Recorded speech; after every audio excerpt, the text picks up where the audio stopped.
आप उसको अच्छे से समझ पाओ, ठीक है। So it can be thought of as an improve selection sort का एक इम्प्रूव वर्जन माना जाता है, ठीक है। इसको आई थिंक अगर आपको ध्यान हो, सिलेक्शन सॉर्ट के अंदर हम क्या करते थे, जो भी लिस्ट हमें गिवन होती थी उसके अंदर से हम क्या करते थे, जो सबसे छोटा एलिमेंट होता था पूरी लिस्ट में, जो सबसे छोटा एलिमेंट होता था उसको सर्च करते थे, उसके बाद उसकी पोजीशन को किससे रिप्लेस कर देते थे, फर्स्ट एलिमेंट की पोजीशन से। मींस वो फर्स्ट एलिमेंट की पोजीशन पे चला जाता था जो सबसे छोटा होता था, ठीक है। और जो फर्स्ट एलिमेंट की पोजीशन पे था उसको हम जो सबसे स्मॉलेस्ट वैल्यू जिसको हम लेके हैं उसकी पोजीशन पर कर देते थे। मींस स्वैपिंग हो जाता था आपस में, उनका एक्सचेंज करते थे, ठीक है। तो ये उसका इम्प्रूव वर्जन माना गया, ठीक है। Now it divides its elements input into a sorted and unsorted region, ठीक है। इसने क्या कर रखा है, एलिमेंट्स को डिवाइड कर रखा है जो इनपुट एलिमेंट्स है सॉर्टेड और अनसॉर्टेड के अंदर, ठीक है। इन द सेंस क्या होता है इसके अंदर, जो हम रूट लेते हैं ना, जैसे एलिमेंट्स गिवन होंगे, सपोज हमने एक लिस्ट ये लिखे यहाँ पे 8, 10, 5, 12 एंड 14, ठीक है। इसके अंदर हम जो स्टार्टिंग एलिमेंट लेते हैं ना, जब हम हीप क्रिएट का भी देखेंगे तरीका, तो हम इसको क्या मान के चलते हैं कि ये सॉर्टेड ही है, ठीक है। इसको हम ऑलरेडी सॉर्ट मान के चलते हैं, राइट। उसके बाद हम देखेंगे जो रिमेनिंग एलिमेंट है हम उसको भी हीप के अंदर अरेंज करते हैं, ठीक है। सो फॉर्मेशन ऑफ हीप कह लीजिए, जब हम प्रोसीजर डिस्कस करेंगे, ठीक है, तो उसके अंदर हम सारी चीजें आपको बताएंगे कि सॉर्टेड और अनसॉर्टेड रीजन कौन सा रहता है, ठीक है। And it iteratively shrinks the unsorted region by extracting the largest element and moving to the sorted region, ठीक है। अब क्या होता है कि हमें सबसे पहले हीप को क्रिएट करना आना चाहिए, ठीक है, हीप फॉर्मेशन, ठीक है। तो मोस्टली एग्जांपल्स में जो अभी तक यूनिवर्सिटी लेवल एग्जाम होते हैं, जो भी कंपटीशन लेवल एग्जाम होते हैं, उसमें मैक्स हीप की बात होती है, ठीक है। मैक्स हीप का मतलब क्या होता है बेसिकली कि सबसे जो हायर एलिमेंट होता है वो रूट पे रहता है, ठीक है। उसके बाद हम उसको जो नीचे के एलिमेंट्स होते हैं वो क्या फॉलो करते हैं, जो कि कंप्लीट बाइनरी ट्री का कंसेप्ट, जो रूट नोड के लेफ्ट में रहेंगे वो उससे स्मॉलर होंगे और जो रूट नोड के राइट में होंगे वो उससे हायर होंगे, ठीक है। और यही कंसेप्ट हम जो फर्दर सब ट्री फॉर्मेशन होती है, चाहे लेफ्ट या राइट, उसके ऊपर भी अप्लाई करते हैं, ठीक है। तो वही बात हो रही है, इसको जब हम प्रैक्टिकली बताएंगे अभी आपको थोड़ी देर में कि हीप फॉर्मेशन कैसे होते हैं, तब आपको और क्लियर हो जाएगा, ठीक है। नाउ डेफिनेशन पार्ट पे आइए, ठीक है। A balance left justified binary tree, ठीक है। एक्चुअली ये क्या होता है, कंप्लीट बाइनरी ट्री की बात हो रही है, ठीक है, और वो भी ऑलमोस्ट कंप्लीट बाइनरी ट्री, एसीपीटी हम इसको कहते हैं। तो इस कंसेप्ट को इसको फॉलो करके रखना पड़ता है। इसमें दो पार्ट आते हैं आपके, ठीक है जी। एक तो आता है स्ट्रक्चरिंग, ठीक है, एक तो होता है इसका स्ट्रक्चरिंग पार्ट और एक होता है आपका ऑर्डरिंग पार्ट, ठीक है। स्ट्रक्चरिंग पार्ट और ऑर्डरिंग पार्ट मीन जैसे कंप्लीट बाइनरी ट्री का कंसेप्ट होता है, जिसमें क्या होता है कि एक रूट नोड होती है, उसके लेफ्ट में जितने भी एलिमेंट होते हैं वो स्मॉलर होते हैं रूट से, और जितने भी एलिमेंट राइट होते हैं वो लार्जर होते हैं, ठीक है, किससे, रूट एलिमेंट से, ठीक है।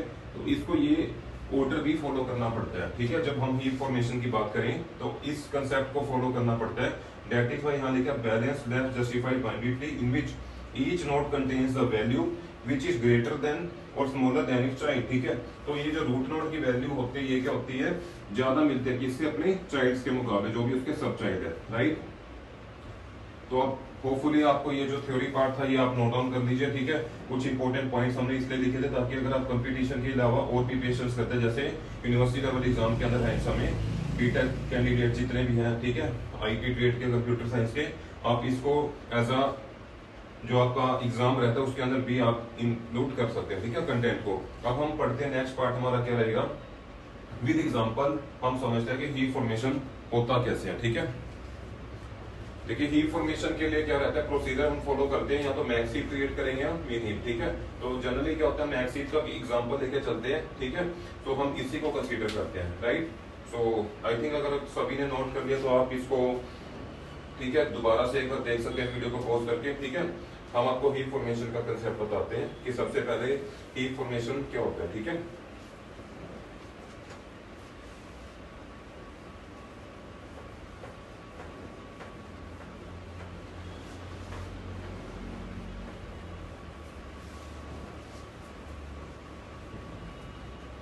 हीप सॉर्ट समझने से पहले चलिए अब नेक्स्ट स्टेप देखते हैं हमारा हीप कंस्ट्रक्शन का, ठीक है, या हीप फॉर्मेशन जिसको हम कहते हैं, ठीक है।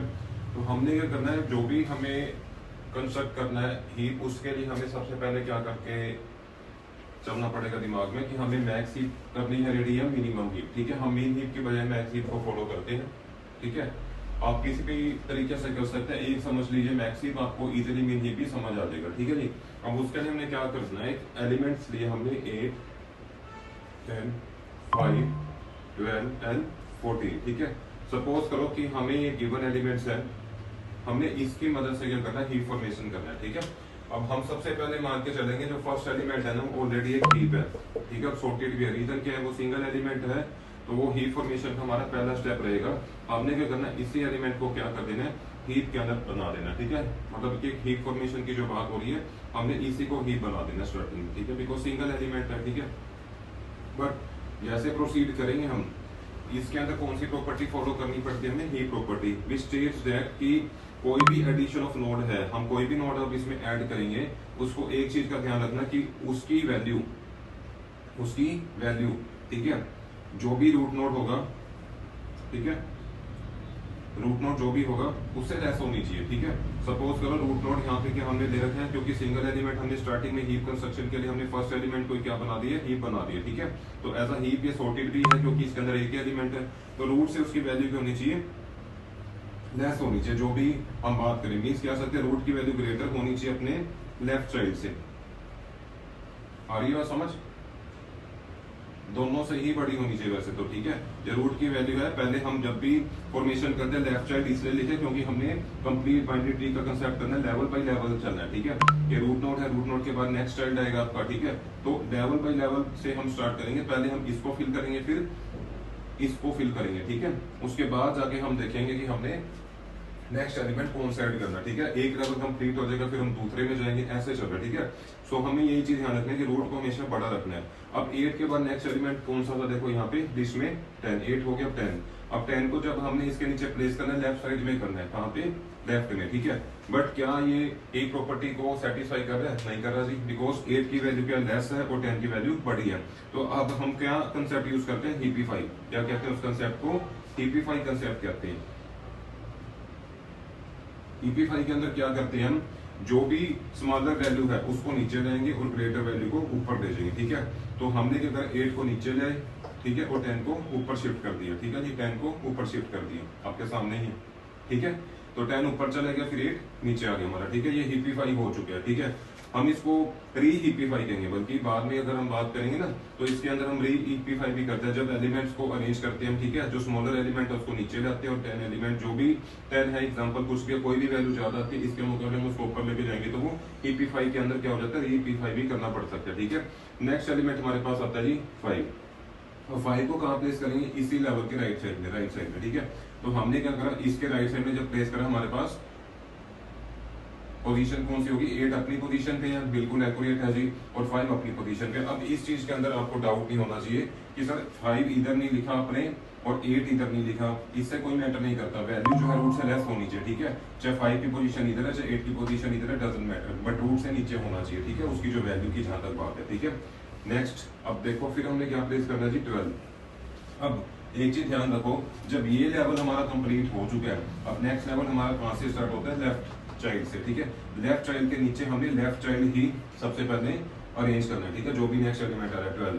अब हमने 8 के नीचे किसको प्लेस कर दिया जी, 12 को प्लेस तो कर दिया। क्या इसने हीप प्रॉपर्टी को सेटिस्फाई करा, बिल्कुल भी नहीं करा, क्योंकि इसके अंदर जो वैल्यू 8 है वो स्मॉलर है कंपेयर टू 12, ठीक है। तो we have to again swap it with a higher value, ठीक है।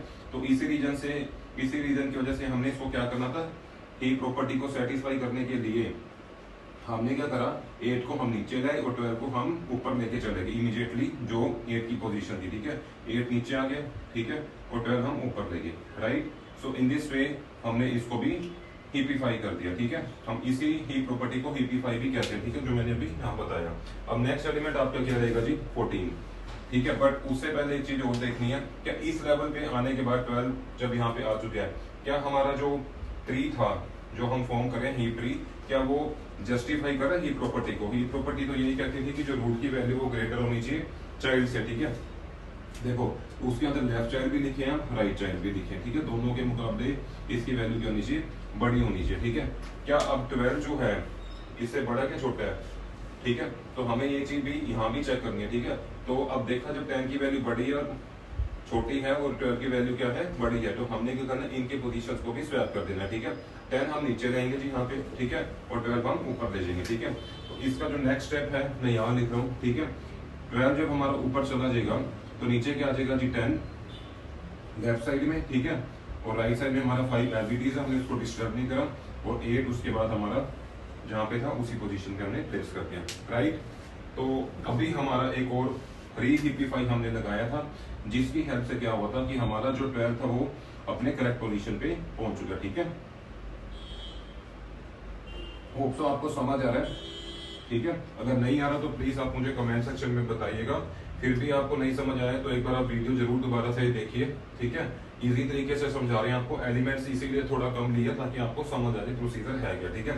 अच्छा जी, नेक्स्ट एलिमेंट हमारा क्या था इसके बाद, 14, ठीक है जी। अब 14 ध्यान रखना, ये नहीं है कि आप प्लेस कर दोगे, नो। सबसे पहले इस लेवल के नीचे जितने एलिमेंट्स आ सकते हैं, बिकॉज हमने क्या करना था, ऑलमोस्ट कंप्लीट बाइनरी ट्री का कंसेप्ट फॉलो करना था, ठीक है, जिसको कहते हैं ACBT। और उसके अंदर मैंने आपको बताई थी we are having the two things, एक तो स्ट्रक्चरिंग प्रॉपर होनी चाहिए मेंटेन एट ईच लेवल, ठीक है, और ऑर्डरिंग, ठीक है, ऑर्डरिंग भी हमें मेंटेन रखनी है। तो अगर हम यहाँ पुटअप करते हैं 14 को, तो स्ट्रक्चर को मेंटेन किया ही नहीं हमने, जो कंप्लीट बाइनरी ट्री का रहता है, ठीक है। इस करके सबसे पहले हमने 14 को जब पिक करना है, हमें जहाँ प्लेस करना है, बिल्कुल जो नेक्स्ट रहता है इसका सब चाइल्ड, ठीक है, जो कि नोट हमारी कौन सी है, 10, ठीक है। अब इसको अगर आप देखो, क्या आपको ये लग रहा है कि 14 जो अपनी सही पोजीशन पे है, नहीं। तो हमें क्या करना पड़ेगा, जब इसी से हमने कंपेयर किया, क्योंकि इसका रूट क्या बैठा, 10 बैठा था 14 का, तो हम क्या करेंगे कि पोजीशंस को आपस में स्वैप कर देंगे, ठीक है। अब जब स्वैप करेंगे, नेक्स्ट पार्ट हम यहाँ पे कंटिन्यू करते हैं, वी आर हैविंग 12, ठीक है, then 10, then 5 as it is. But 10 को हमने चेंज करना था ना, ठीक है, तो हमने क्या करा, 14 को ऊपर ले आए और 10 को नीचे प्लेस कर दिया, राइट। लेफ्ट साइड में 8 आपका एज इट इज रहेगा। तो आपका जो न्यू हीप ट्री था वो हमारा इस तरीके से बन चुका है, राइट। क्या अब हमारा हीप ट्री बिल्कुल ही प्रॉपर्टी को एक लेवल पे सेटिस्फाई कर रहा है? देखिए 10 जो था नीचे आ चुका था, 14 ऊपर ले गए, ये वाला तो सेटिस्फाई कर रहा है। क्या इससे ऊपर जो वैल्यू है 12 वो इससे बड़ी है कि छोटी है? छोटी है। तो डेफिनेटली हमें 12 को कहाँ लेकर आना पड़ेगा, नीचे, 14 क्योंकि हायर वैल्यू उसको कहाँ ले जाना पड़ेगा, ऊपर, ठीक है। तो अगर हम इसको कंटिन्यू करें, ठीक है, जस्ट अ मिनट,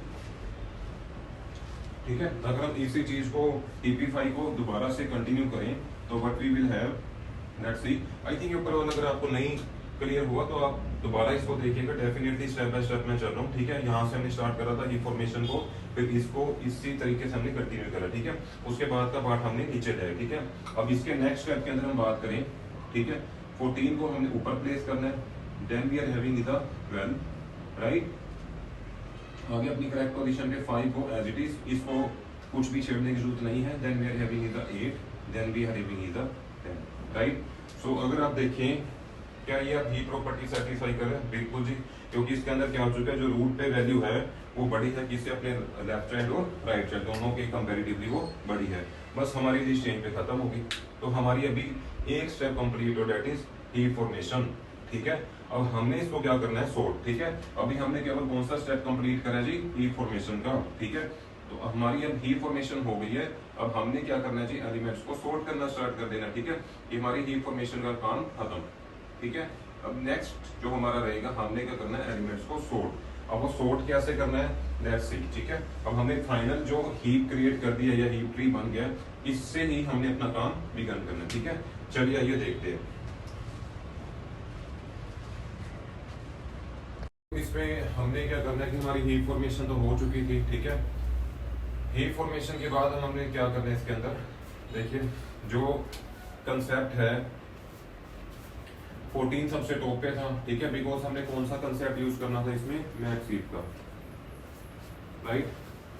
अब मैक्स हीप का जब हम कंसेप्ट यूज करेंगे इसके अंदर, तो 14 जो हमारा रूट है वो ही प्रॉपर्टी को भी सेटिस्फाई करता है कि नहीं करता, ये भी हमें देखना, ठीक है। अब ही प्रॉपर्टी क्या कहते हैं कि जो रूट की वैल्यू है 14, ठीक है, that is greater then left and right child, ठीक है, दोनों से बड़ी है, बिल्कुल है। तो हम क्या करेंगे, इसको सॉर्ट करना स्टार्ट कर देंगे, बिकॉज हमारा सेकंड स्टेप क्या रहता है, सॉर्ट का। हमने इसको यहाँ से हटा दिया, ठीक है जी। हटाने के बाद हमने क्या करना है, यहाँ पे सॉर्टेड जो हमारे पास लिस्ट निकल के आएगी, ठीक है, उसको लिखना स्टार्ट करो। 14 हटा दिया तो 14 आपने यहाँ प्लेस कर दिया, बिकॉज यहाँ पे हमने कौन सा कंसेप्ट फॉलो करा है, मैक्स हीप का। मैक्स हीप का मतलब जो स्टार्टिंग जो रूट नोड है, ठीक है, अगर उसके अंदर प्लेसमेंट जो रूट नोड की वैल्यू क्या सही है कंपैरेटिवली अपने लेफ्ट और राइट चाइल्ड के मुकाबले, तो हमने उसको वहां से हटाना है, ठीक है। जैसे हम इसको यहाँ से हटाएंगे तो कंडीशन कुछ ऐसी आ जाएगी, देखो 12 और 5, ठीक है 12 और 5 कुछ ऐसे लग रहे हैं जैसे बिना इसके सर के कोई इंसान खड़ा हुआ है ना।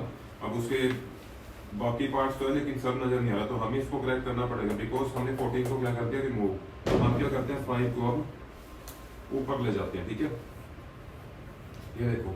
और 5 को जैसे हम ऊपर लेके आते हैं, बट हमें एक चीज को ध्यान में रखना है, जैसे ही हम ये चीज करते हैं तो हमारा जो ही प्रॉपर्टी वो क्या हो जाती है वायलेट हो जाती है। ही प्रॉपर्टी वायलेट होती है तो हमें क्या करना पड़ता है, दोबारा से इसको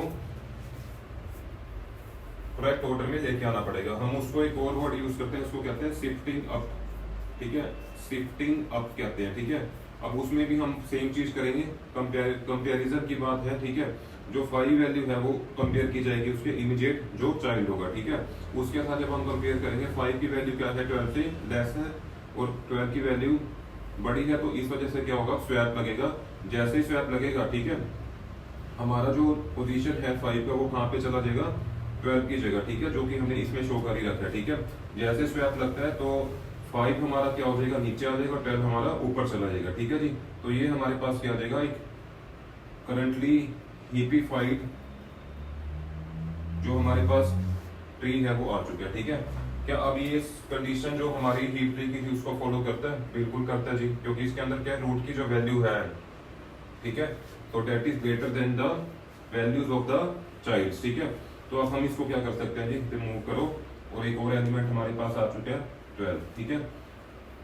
तो अब इसको यहाँ से अब हटा सकते हैं, ठीक है। नेक्स्ट स्टेप देखो जी, अब हमारे पास क्या बचा है 5, 8 और 10, ठीक है। बट क्या ये ही प्रॉपर्टी को फॉलो कर रहा है? नहीं कर रहा। इसके अंदर हमें क्या करना पड़ेगा, इससे पहले स्टेप में भी हमने खाली 12 को ही हीपिफाई करा था, इसको हीपिफाई नहीं करा था। अब इसको हीपिफाई करने के लिए हम क्या करेंगे, इसकी वैल्यू को एक्सचेंज करते हैं with the higher value in the child node, ठीक है। चाइल्ड नोट के अंदर हायर वैल्यू कौन सी है 10 है, तो उसके साथ हम इसको स्वैप कर देंगे, ठीक है। 10 की वैल्यू जो है 5 की जगह चली जाएगी, ठीक है, और 5 की वैल्यू कहाँ जाएगी, ठीक है, इन प्लेस ऑफ 10, ठीक है। बिकॉज ये राइट साइड है, थोड़ा इसकी पोजीशन को करेक्ट करना हो, 5 यहाँ पे लिखो और 8 को अनडिस्टर्ब, उसके अंदर कुछ भी वैल्यू के अंदर चेंज हमने नहीं करा, ठीक है। सो ये कंडीशन हमारी अगेन कौन सी फॉलो कर रहा है, ही प्रॉपर्टी। ही प्रॉपर्टी क्या कहती है कि इसके अंदर जो रूट की वैल्यू है वो उनके दोनों चाइल्ड्स जो लेफ्ट और राइट है उनसे बिगर होनी चाहिए, ठीक है। तो अब हमने देखा कि ये जब इस कंडीशन को सेटिस्फाई करते हैं, लो जी इसको भी यहाँ से हटाओ, 10 यहाँ लिख दो, हटा दिया। हमारे पास नोट्स कौन सी रह जाएगी 8 और 5, ठीक है। अब ये वही कंडीशन आ गई जो हमने पहले देखी थी। इसमें क्या है कि सेम चीज नजर आ रही है कि वैल्यू जो है वो एक बिना सर के नजर आ रही है, ठीक है, जैसे ही पहले कंडीशन थी। अब हमें क्या करना पड़ेगा, दोबारा से इसको सही लोकेशन पे ले जाएंगे, ठीक है। 5 को आप यहाँ पे ले आइए, ठीक है। तो हमारा कुछ जो अभी समय हीप ट्री कह सकते हैं कुछ इस शेप से नजर आ रहा है, बट क्या ये दोबारा से आपको ऐसा नहीं लगा कि ही प्रॉपर्टी को वायलेट कर रहा है, ठीक है। तो हमने इसको भी रीहीपिफाई करा था, ठीक है, इसको भी रीहीपिफाई करेंगे, ठीक है, ताकि जो करेक्ट पोजीशन है, ठीक है, 8 जो कि इससे बड़ा है वो अपने प्रॉपर लोकेशन पे आ जाए, ठीक है। 5 को नीचे लेंगे और 8 को ऊपर लेंगे, ठीक है। तो what we will have 8 here and 5 down side, ठीक है। क्या अब ये प्रॉपर्टी को सेटिस्फाई कर रहे हैं? बिल्कुल कर रहे हैं, बिकॉज इसके अंदर जो रूट की वैल्यू है 8 that is greater than the child, ठीक है। तो हम क्या करेंगे, अब 8 को भी हटा देंगे, लो जी यहाँ पे 8 आ गया हमारा पास, ठीक है। तो 8 जब आई गया हमारे पास रिमेनिंग के बचा एक ही एलिमेंट तो बचे और वो कौन सा है 5, उसको भी हटा दो, ठीक है। तो ये आपका फाइनल हमारे पास सॉर्ट की लिस्ट आ चुकी है 14, ठीक है, जो सबसे बड़ा है, देन 12, देन 10, देन 8, देन 5, ठीक है। तो ये आपका आंसर आ चुका है यूजिंग हीप सॉर्ट, ठीक है। थोड़ा सा लेंथी जरूर है, बट आप अगर इसको दोबारा से देखेंगे तो आपको ऑलमोस्ट यही दिखेगा कि कंसेप्ट क्लैरिटी के ऊपर डिपेंड करता है कि ये हुआ क्या। इसके अंदर हमने सबसे पहले ध्यान रखना है कि हीप क्या होता है। हीप मैंने बताया था कि एक मेमोरी लोकेशन होती है जिसके अंदर एलिमेंट को हम अरेंज कर सकते हैं, या तो इंक्रीजिंग ऑर्डर के अंदर या डिक्रीजिंग ऑर्डर के अंदर, ठीक है। फिर हमने क्या करना है, जो भी गिवन एलिमेंट्स होंगे, जैसे ये लिस्ट गिवन थी हमें, इसको हमने ही फॉर्मेशन करना है, ठीक है। ही फॉर्मेशन करने के लिए हमने जो इससे पहले स्टेप्स दिखाए थे आपने उसको फॉलो करना है। फाइनली जब हमारे पास ही फॉर्मेशन हो जाएगी फिर हमने उसको सॉर्ट करना है। सॉर्ट करने के लिए हमने क्या था, रूट को रिमूव करना स्टार्ट कर दिया। उसके बाद हम जो रिमेनिंग रह जाता था हमारे पास हीप ट्री, उसको हमने रीहीपिफाई कंसेप्ट फॉलो किया। उसके अंदर जैसे रीहीपिफाई करा तो करेक्ट पोजीशन पे जब हमारा रूट नोड की वैल्यू दोबारा आ जाती है, which is greater than the left implied, तो हमने क्या करना है उसको भी रिमूव करना है। तो इस प्रकार जैसे हमने इन स्टेप्स को फॉलो करा, we are having the sorted list, ठीक है। अब रही बात कंपटीशन लेवल एग्जाम में हमारे पास क्या देखने को मिलता है जी, टाइम कॉम्प्लेक्सिटी। टाइम कॉम्प्लेक्सिटी क्या होती है, उसके अंदर हमारे पास order of log of N follow होता है, बट ये इन जनरल बात हो रही है एलिमेंट्स के ऊपर, बट ये पूरे का पूरा किस पे अप्लाई होता है, एन एलिमेंट्स के ऊपर अप्लाई होता है ना, बिकॉज नंबर ऑफ एलिमेंट्स कितने रहते हैं किसी भी लिस्ट के अंदर, एन, कुछ भी वैल्यू हो सकती है। तो अगर वो उसके ऊपर अप्लाई होता है तो हमारा ऑर्डर क्या हो जाता है, order of n log n, ठीक है। सो ये हमारा था हीप सॉर्ट, होपफुली आपको समझ आया होगा, ठीक है। Thank you.